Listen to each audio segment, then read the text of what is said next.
చుకోట్ ప్రవీణ్ గారు, మనం చూస్తున్న గత 4-5 రోజులుగా ఈ బెట్టింగ్ యాప్స్ ప్రమోటర్స్ అంటే ప్రమోషన్ చేయటం పైన ఎస్పెషల్లీ ఇన్ఫ్లుయెన్సర్స్ మీద చర్చ జరుగుతుంది. కొందరిపైన కేసులు నమోదయ్యాయి, కొందరు హైకోర్టుకు వెళ్ళారు, మరికొందరు ఇది తీవ్ర రూపం దాల్చుతుందేమన్న ఒక భయంతో దుబాయ్ పారిపోయారని ఈరోజు పోలీసులు చెప్తున్న ఒక వెర్షన్. అసలు ఏం జరుగుతుంది ఈ బెట్టింగ్ యాప్స్, ఈ వ్యవహారం అసలు ఏం జరుగుతుంది? ఒకరు ఆ బెట్టింగ్ యాప్లోకి ఎంటర్ అయిన తర్వాత జరిగే వ్యవహారం ఏంటి? మీకు దీని మీద అవగాహన ఉంది కాబట్టి ఒకసారి ఎక్స్ప్లెయిన్ చేయండి సార్. ఇప్పుడు ఏదైతే ఇన్ఫ్లుయెన్సర్స్ అంటేనే ఒక మంచి దాంట్లో ఇన్ఫ్లుయెన్స్ చేయరా బాబు అంటే వీళ్ళు జనాలను జడగొట్టే విధంగా ఇన్ఫ్లుయెన్స్ చేసి రండి రండి రండి అని చెప్పడం అనేది చాలా ఘోరమైన విషయం. ఇప్పుడు బెట్టింగ్ యాప్స్లో వీళ్ళు దొంగలని చూపించి కొందరు గెలిచినాము అని చెప్పి వీళ్ళ మనుషుల్ని చూపించి యువత లేత వయసులో ఉంటారు, వాళ్ళకి ఏం తెలీదు, అరే ఈజీ మనీ వస్తుందేమో బెట్టింగ్ ఆడితే అని చెప్పి వీళ్ళ రొచ్చులో దిగుతున్నారు. మరి దీంట్లో ఎన్నో ఆత్మహత్యలు జరిగినాయి, తెలియని కూడా చాలా ఆత్మహత్యలు ఉన్నాయి. అంటే పరువుకో ఇంట్లో చెప్పలేక దానికి అందరికి కూడా వీళ్ళు బాధ్యత వహించాల్సిన అవసరం ఉంది. ఇప్పుడు తొక్కిసలాట్లో జరిగితే సంధ్యా థియేటర్లో అల్లు అర్జున్ పై కేసు ఎట్లా చేసిరో ఆయన ఒక కారణం అని, మరి ఈ చావులకు వీళ్ళు కారణం ఎందుకు కాకూడదని నేను అడుగుతున్నాను. సో డెఫినెట్ గా వీళ్ళపై ఒకసారి గట్టి చర్యలు తీసుకుంటే మరి మళ్ళొకసారి మీరు చేయకుంటుంటారు. సరే చేసినాం మేము, తప్పు జరిగింది మాకు తెలియదంటే, తెలిసి చేసినా తెలియకుండా చేసినా చట్టం దృష్టిలో అయితే తప్పే. మరి దానికి మరి తప్పు చేసిన వాడైనా దొంగతనం చేసిన వాడైనా ఇక నుంచి చెయ్యను అని అంటారు, కానీ కాదు కదా. ఇప్పుడు వచ్చి శుద్ధపూసలు లెక్క వీడియోలు పెట్టి మరి తప్పు జరిగిందని మరి ఆ డబ్బులు తీసుకొని సిగ్గు లేకుండా శరం లేకుండా మరి ఎంత ఇర్రెస్పాన్సిబుల్ ఉంటే డెఫినెట్ గా ఈ ప్రభుత్వం కఠినమైన చర్యలు తీసుకోవాలి. మళ్ళీ వీళ్ళు నేనేమంటా అంటే వీళ్ళకి ఇప్పుడు ఏదో ఒక 10 రోజులు హడావిడి చేసి వదిలేయడం కాకుండా వీళ్ళకి డబ్బు ఎవరు ఇచ్చిర్రు, వాళ్ళకి ఎందుకు ఇచ్చిర్రు, వాళ్ళకి బెట్టింగ్ యాప్స్ కి ఏం సంబంధం, మొత్తం అది ఎంత రూట్ ఉంటది కదా. అసలు సూత్రధారులు ఎవరు? అసలు సూత్రధారులు ఇండియాలో ఉండర్లేండి, అది మీరు మర్చిపోండి. వాళ్ళని పట్టుకోవడం అనేది ఇండియాలో ఎవరు మానిటరింగ్ ఎవరు ఉన్నారు దీనికి దొరికిపోతారు. అంటే ఒక సెకండ్ థర్డ్ లెవెల్ లో ఒక layer, second third top supreme దొరకడు కానీ సెకండ్ థర్డ్ లేయర్ లో దొరికిపోతారు. ఈ సుప్రీంస్ అంతా దుబాయ్ గానీ, చైనా గానీ, శ్రీలంక గానీ, యూకేలో గానీ వాళ్ళు దాచుకుంటారు వీళ్ళు. సో వాళ్ళు ఇండియాకి రారు. ఇండియన్స్ ఉన్నారు అందులో కొందరు, ఆయన కూడా వాళ్ళు ఇండియాకి రారు. మిగతా అట్లీస్ట్ ఈ రూట్ అంతా కట్ చేయాల్సిన అవసరం ఉన్నది. ఓకే, అంటే చుకోట్ ప్రవీణ్ గారు, ప్రతి సందర్భం అంటే ఇప్పుడు ఇన్సిడెంట్ అయింది, సెలబ్రిటీస్ వచ్చారు కాబట్టి మనం అందరం మాట్లాడుకుంటున్నాం, మళ్ళీ కొద్ది రోజుల తర్వాత ఇది సమస్య పోతుంది. మరి అడ్డుకట్ట ఎలా మనం ఆపలేమంటే ఫస్ట్ సొంతంగా మనకే తెలివి ఉండాలి. ప్లేయర్ అనేటోడు వాడు ఫ్రీగా మిమ్మల్ని గెలిచడానికి ఎందుకు ఇస్తాడండి డబ్బు? ఒక యాప్ వాడు మీకు డబ్బులు ఎందుకు ఇస్తాడు? గెలుచుకోండి అని వాడని ఇస్తాడా? వాడు ఇంటి డబ్బు ఇయ్యాడు కదా. సో అందులో లాజిక్ అర్థం చేసుకోవాలి. సెకండ్, లైవ్ గేమింగ్ కి ఆన్లైన్ గేమింగ్ కి చాలా డిఫరెన్స్ ఉంటుంది. ఇప్పుడు లైవ్ గేమింగ్ అంటే గోవా కసినోస్ లో జరిగేది లైవ్ గేమింగ్, ఎక్కడైనా కసినో జరిగేది లైవ్. ఇది ఆఫ్లైన్ గేమ్, ఆన్లైన్ గేమ్ లా అంత ఏఐ టెక్నాలజీ వచ్చింది, చీటింగ్ జరుగుతుంది, మీరు గెలిచే ఛాన్సే ఉండదు, ఇంపాసిబుల్. నేను చెప్తాను కంప్యూటర్ ఆడితే ఎట్లా గెలుస్తారండి? అసలు కంప్యూటర్ కాదు, మొత్తం టోటల్ సెట్టింగ్స్ ఉంటాయి. సో ఆ ఇన్డెప్త్ సెట్టింగ్స్ మాకు తెలుసు, ప్రొఫెషనల్ గా మాకు తెలుసు కాబట్టి లైవ్ గా గేమింగ్ లో దీని గేమ్ లో చాలా డిఫరెన్స్ ఉంటుంది. నేను లైవ్ గేమింగ్ కే పోవద్దు, అందులోనే విన్నింగ్ రేషియో తక్కువ. ఇప్పుడు కసినోస్ లోనే విన్నింగ్ రేషియో 15%, 17% ఉంటే ఎక్కువ. అందులో కనిపిస్తున్న గేమ్ లో అందులోనే విన్నింగ్ శాతం లేదు. మీరు వచ్చి మీరు ఆన్లైన్ గేమ్ లో మీరు ఏఐ టెక్నాలజీ వాళ్ళు ఎట్లా ఉన్నది మీకు తెలుసు. అపార్ట్ ఫ్రమ్ దట్ అందులో రకరకాల చీటింగ్స్ ఉంటాయి. సో దాని మీద మనం బుద్ధి ఉండాలి. మన పిల్లలకి ఎవరైతే యూత్ ఆడే వాళ్ళకి బుద్ధి ఉండాలి. ప్రపంచంలో గెలిచే మొగోడే లేడు అనేది. కానీ మీరు అన్నట్టు అంటే ఈజీ మనీ వల్ల చాలా మంది నిరుద్యోగ యువత, గ్రామాల్లో రైతులు చాలా మంది నష్టపోతున్నారు. ముందు ఎట్లా సరే అంటే ముందు కొంచెం డబ్బులు వచ్చేటట్టుగా వాళ్ళు మనం టీచ్ డబ్బులు రావండి. ఎందుకు వస్తాయి? ఫస్ట్ డబ్బులు కూడా రావు. 3 నుంచి 5 మంది గెలుస్తారు, అది ఆ రోజుకే. నెక్స్ట్ డే మళ్ళీ అవుట్. ఒకవేళ 2వ రోజు గెలిచిన 3వ రోజు అవుట్ ఆడు. సో విన్నింగ్ రేషియో ఉండదు. ఆ విన్నింగ్ రేషియో కూడా ఎందుకు సెట్ చేసి పెడతారంటే అందరు పోతున్నాయి అంటే ఒకటి ఆడకుంటూ ఉంటాడని చెప్పి దాని గురించి కొంచెం ఏదో విన్నింగ్ రేషియో సెట్టింగ్ చేసి పెడతారు. సో అందులో గేమ్ అనేది జెన్యూనిటీ లేదు. ఇవాళ ఏఐ టెక్నాలజీ ఉంది. అపార్ట్ ఫ్రమ్ దాట్ మొత్తం చీటింగ్ గేమ్స్ ఉంటాయి. ప్లస్ ఎవ్వడు మీరు గెలవండి మా ఇంటి డబ్బు ఇస్తామని చెప్పి ఎవ్వడు కూడా ఏ ఆర్గనైజర్ ఎవడైనా లాభం ఆశిస్తాడు కానీ ఫస్ట్ ఆ తెలివి నేర్చుకోండి అని చెప్తాను. ఫస్ట్ వీళ్ళు ఏం చేస్తారంటే డెమో యాప్స్, వీళ్ళు ప్రమోట్ చేసే వాళ్ళు డెమో యాప్స్ వాళ్ళకి ముందే సెట్ చేస్తారు, డిపాజిట్ చేస్తారు. దాని మీద దాని పర్సెంటేజ్ వైజ్ ఒక్కొక్క యాప్ బోనస్ ఇస్తారు. ఓకే, ₹1,00,000 డిపాజిట్ చేస్తే 10,000 బోనస్, 20,000 బోనస్ అని. వీడేం చేస్తాడు, ఆ 1,00,000 డిపాజిట్ చేసి 10,000 20,000 ఆడదామని బోనస్ వస్తే రాని లేకపోతే పోనీ అని కూడా ఆడేటోళ్ళు ఉన్నారు. దాన్ని ఒక ఎంత అడిక్షన్ అది అంటే అది పట్టుకుంటే ఎవరు వదలరు. ఓకే, 24 hours 20 గంటలు ఆడతారు. నిద్ర కూడా 24 hours ఆడేటోళ్ళు ఉన్నారు. పోయి తల్లిదండ్రులు ఉంటే బాత్రూమ్ లో దాచుకొని ఆడతారు, బెడ్రూమ్ లో కూర్చొని నైట్స్ ఆడతారు. దాని వెంబడి అప్పులు చేస్తారు, ఫ్యామిలీలో అప్పులు చేస్తారు.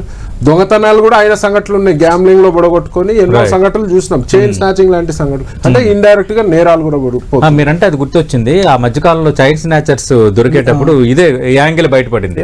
వాళ్ళు బెట్టింగ్ యాప్స్ కోసం చైల్డ్ స్నాచ్ చేస్తున్నారు, లోన్ యాప్స్ కి డబ్బులు ఇవ్వడానికి. బైక్స్ దొంగతనాలు కూడా వీళ్ళండి, బైక్స్ దొంగతనాలు, చిన్న బ్లాక్ మెయిలింగ్ చేయడాలు. It leads to lot of things. Apart from that మనం ఆడే ఇప్పుడు జనాలు ఆడే డబ్బు ఎవరి చేతిలో పడుతుంది అనేది ఒక చాలా ఇంపార్టెంట్ పాయింట్. ఇది లేయర్ గా పోయి దుబాయ్కో, చైనాకో, ఆఫ్రికాకో డబ్బులు పోతాయి. నేను ఇలా ఒక పర్సంటేజ్ ఆఫ్ అమౌంట్ డెఫినెట్ గా టెర్రరిస్ట్ ఆర్గనైజేషన్స్ కి పోతాయి. మళ్ళీ అది మన ఇండియాకి బాంబుల రూపాయన్నో, లవ్ జిహాదీ రూపాయన్నో మన మీదకే వస్తాయి. అవును. సో దీనివల్ల చాలా ప్రాబ్లం. మనీ లాండరింగ్ అవుద్ది, ఫెమా అవుద్ది. More over that Indian economy కూడా ఇండైరెక్ట్ గా చాలా డ్యామేజ్ అవుతుంది అని చెప్పి నేను చెప్తున్నా. సో ఇది అరికట్టాలంటే ఫస్ట్ ఆడేవాళ్ళు బుద్ధి తెచ్చుకోవాలి. ఎవడు మనకు ఫ్రీగా డబ్బులు ఇయ్యాడు, మనం కష్టపడిన డబ్బు రాదని ఒకటి ఫస్ట్. ఇప్పుడు రమ్మీ ఆట తెలంగాణలో బ్యాన్ ఉంది, 13 కార్డ్స్. వేరే రాష్ట్రాలలో లీగల్ గా, మన రాష్ట్రంలో ఇల్లీగల్. మరి ఇక్కడ నేను చూపిస్తా 1,000 మంది ఇక్కడ తెలంగాణలో ఆడుతారు. VPN సెట్టింగ్స్ మార్చుకొని వాళ్ళు ఎక్కడో కొత్త సైట్స్ డబ్బులు పెట్టుకొని యుఎస్ లో, దుబాయ్ లో ఉన్నట్టు వాడు ఎక్కడ ఉందంటే అక్కడ చూపిస్తుంది. సో ఇక్కడ ఆడుతున్నారు వాళ్ళు. అంటే నిఘా కూడా సరిపోవట్లేదు. ఆడేవాళ్ళు కూడా అరెస్ట్ చేయాలండి. ఇప్పుడు కొత్తగా ఏం చేయాలంటే ఆడే వాళ్ళని అరెస్ట్ చేయాలి, ఆర్గనైజేషన్ అరెస్ట్ చేయాలి, ఇట్లాంటి ఇన్ఫ్లుయెన్సర్లను అరెస్ట్ చేయాలి. దీని వెంబడి మనకు సోషల్ రెస్పాన్సిబిలిటీ ఉండాలి. మీ ఛానళ్ల ద్వారా రెగ్యులర్ గా ఇప్పుడు ఈ వారం అయిపోయినాక మీరు కూడా మర్చిపోద్దండి, రెగ్యులర్ గా స్క్రోలింగ్ ఏదో ఒకటి చైతన్యపరచాలి. రెడీ చేస్తాం. PCR అవును, వాడు రోడ్ మీద అన్ని డబ్బులు ఎట్లా అన్ని డబ్బులు ఇసిరేస్తున్నారు కదా, వాడికి ఎక్కడి నుంచి డబ్బు వచ్చిందని ఇప్పటి వరకు ఎవరన్నా క్వశ్చన్ చేశారా? ఆ మనీ ఇసిరే దానికి లెక్కపత్రం ఉండాలి కదా. ఎక్కడి నుంచి డబ్బులు వస్తుంది, డబ్బులు ఎక్కడి నుంచి వస్తుంది, ట్యాక్స్డ్ అమౌంట్, అన్టాక్స్డా, ఏంది, ఎక్కడి నుంచి వచ్చింది, మనీ లాండరింగ్ ఏంది అనేది వాడికి ఎక్కడి నుంచి వచ్చిందో ఎంక్వైరీ చేయండి. ఒక్కొక్క లింక్ పట్టుకోవాలి. కాకపోతే ఇలా పోలీస్ శాఖ వాళ్ళది ఒక ట్రాన్స్పరెన్సీ ఉంటేనే ఈ కేసు ముందుకు పోతుంది. మీరు టాప్ లేయర్ వరకు మీరు పోలేరు. అట్లీస్ట్ మీది నుంచి సెకండ్ థర్డ్ లేయర్ వరకు అట్లీస్ట్ యూ కెన్ గో. ఎందుకంటే టాప్ లేయర్ ఇక్కడ ఇండియాలో ఉండరు, మన చట్టాలు అనుమతించే బయటికి పోనీకి. సో అట్లీస్ట్ థర్డ్ లేయర్ వరకు అన్న పోవచ్చు. ఇలా జరిగే మనీ లాండరింగ్ కానీ, ఇలా జరిగే హవాలా కానీ, ఇవన్నీ కూడా ఈ గవర్నమెంట్ సీరియస్ నోట్లో తీసుకుంటే అట్లీస్ట్ ఫ్యూచర్ జనరేషన్ బాగుంటుంది. అంటే ఇప్పుడు నిన్న శేఖర్ భాష అనే ఒక ఆర్జే, ఆయన నిన్న ఇదే టైంలో ఆయన ఇక్కడ డిబేట్ లో ఉన్నారు. ఆయన ఏమంటున్నారంటే ఈజీ మనీ కోసం వీళ్ళు చేస్తున్నారు, ఈజీ మనీ కోసం ఎవరైతే యాప్స్ వాడుతున్నారో వాళ్ళు చేస్తున్నారు, మరి వీళ్ళది తప్పైనప్పుడు వాళ్ళది తప్పే కదా. ఇప్పుడు యాక్చువల్ గా నాకు తెలిసి రూల్ ప్రకారం ఎవరైతే ఆడుతున్నారో వాడి మీద కూడా కేసులు పెట్టాలి. ఓకే,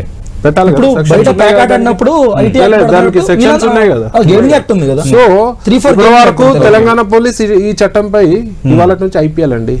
మీరు ఏ బార్ కు పోండి, ఏ రెస్టారెంట్ కు పోండి, ఏ క్లబ్ కు పోండి, మీరు 100 మంది ఆడ కూర్చున్నారు, యూత్ ఉన్నారంట, 50 మంది ఇవాళ క్రికెట్ ఆడుతున్నారు. యాప్లు మీరు నిఘా పెట్టండి. పోలీస్ శాఖకు నేను రిక్వెస్ట్ చేస్తున్నా, నిఘా పెట్టండి. అక్కడనే లిఫ్ట్ చేయండి, భయం మొదలు పెట్టండి. అక్కడ నుంచే లిఫ్ట్ చేస్తే, అక్కడ నుంచే పట్టుకుంటే డెఫినెట్ గా కొంత భయం ఉంటది. అట్లీస్ట్ ఒక 50-60-70% అన్నా అరిగట్టే అవకాశం ఉంటది. భయానికో భక్తికో తెగించిన వాళ్ళు కూడా ఉన్నారు. అది వాళ్ళ సబ్జెక్ట్ పక్కన పెట్టండి. అంటే కొంచెం ప్రభావితం చేయగలుగుతారు కదా. సో వీళ్ళకి ఎంత చిత్తశుద్ధి ఉంది గవర్నమెంట్ కి, అనేది ఇక్కడ Important. ఇంపార్టెంట్. ఈ వారం రోజులు 4 రోజులు ఈ సెలబ్రిటీలు ఉన్నందుకే హడావిడా, Okay. మరి ఇది కేసు ముందుకు సాగుతుంది అన్నది తెలుస్తుంది. రైట్. అంటే మరి చికోటి ప్రవీణ్ గారు ఇది ఎందాక వెళ్ళొచ్చు? అంటే ఇప్పుడు సెలబ్రిటీస్ వచ్చారు, కేసులు నమోదవుతున్నాయి, అలర్ట్ అయిపోతారా లేదంటే మళ్ళీ ఇంకేమైనా చేయాల్సిన ఇప్పుడు అవసరం ఈ ఉందా? హంగామాకైతే నెక్స్ట్ టైం ఏ సెలబ్రిటీ కూడా ప్రమోట్ చేయడు. దానివల్ల ఒక 20% తగ్గే అవకాశం ఉంది. కానీ ఇది పూర్తిగా నిర్మూలనం అనేది నా దృష్టిలో అయితే ఇంపాసిబుల్. ఎందుకంటే అంటే దీనికి ఒక సపరేట్ స్టేట్ గవర్నమెంట్ డిపార్ట్మెంట్ ఉండాలి, సెంట్రల్ గవర్నమెంట్ సపోర్ట్ తోటి ఒక పెద్ద వ్యవస్థ ఉండి, మరి ఇంటర్నెట్ ని కంట్రోల్ చేసే వ్యవస్థ ఉన్నాక కూడా రకరకాల దొడ్డిదారులు ఉన్నాయి. అవును. సో అట్లాంటి అన్నిటి మీద నిఘా పెట్టి చేస్తే మాత్రం ఒక 60-70% కంట్రోల్ చేయగలుగుతాము.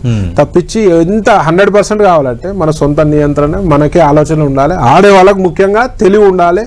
ఎవడు ఫ్రీగా మనకి ఎందుకు డబ్బులు ఇస్తాడని ఒక ఆలోచన, ఆ లాజిక్ గుర్తుపెట్టుకోవాలి. ఇంకో విషయం, నేను గ్యామ్లింగ్ ఫీల్డ్ లో నేను మాస్టర్ ఉండి నేను చెప్తున్నా, చరిత్రలో గ్యామ్లింగ్ లో గెలిచే మొగోడే లేడు. Let it be casinos, let it be betting app, let it be horse races, let it be cricket betting. Okay. Gambling లో గెలిచే చరిత్రనే లేదు. ఓకే. మహాభారతంలోనే లేనప్పుడు మీరెందుకు అప్పుడు అందులో ఆర్గనైజర్, ఆర్గనైజర్? నేను కూడా చేతులు కాలగొట్టుకున్నా. స్టార్టింగ్ ఆ డబ్బులు పొడగొట్టుకునే బుద్ధి వచ్చి ఎవడెందుకు మనకు ఇస్తాడని చెప్పి నేను ఏదో సందర్భంలో నేను కసినో ఇండస్ట్రీకి వెళ్ళడం జరిగింది.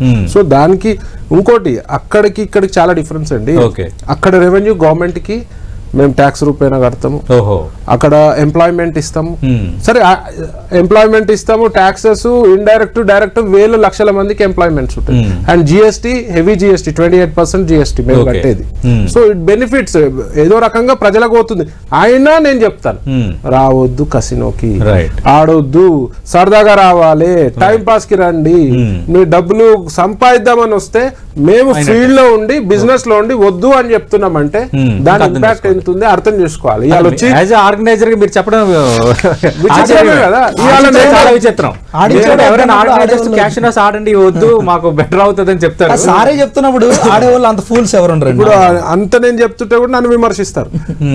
నువ్వే చెప్పాలి, నేనే చెప్పాలి. అవును, నాకంటే ఎక్కువ ఎక్స్పర్ట్స్ మీరు కాదు, నేనే చెప్పాలి. ఇలా రోజు చూస్తాం ఎవడెందుకు కాల్చుకుంటారు, చేతులు కాల్చు. తెలుగు ప్రజలు వస్తే కూడా నాకు ఆడ నేను ఎప్పుడన్నా కసినోలు ఉంటే వచ్చి ఫోటోలు తీస్తూ తిడతా, ఇది కాదురా మీరు ఇక్కడ ఆడాల్సింది కాదు, మీరు వెళ్ళిపోండి అని చెప్పి. ఓకే.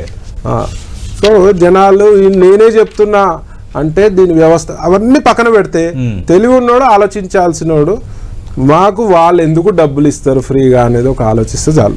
ఇలా సమాజం 90% బాగుపడుతుంది. ఇంకా అలాగా ఆలోచించాలంటే బాగా సెన్సిటైజ్ చేయాలి. ఇది ఒక ఎడిక్షన్ లాగా అయిపోయింది కదా. అంటే ఇప్పుడు వాళ్ళని ఎడ్యుకేట్ చేయాలండి మీడియా కానీ, మేము సోషల్ రెస్పాన్సిబిలిటీ ఎనీ సిటిజన్.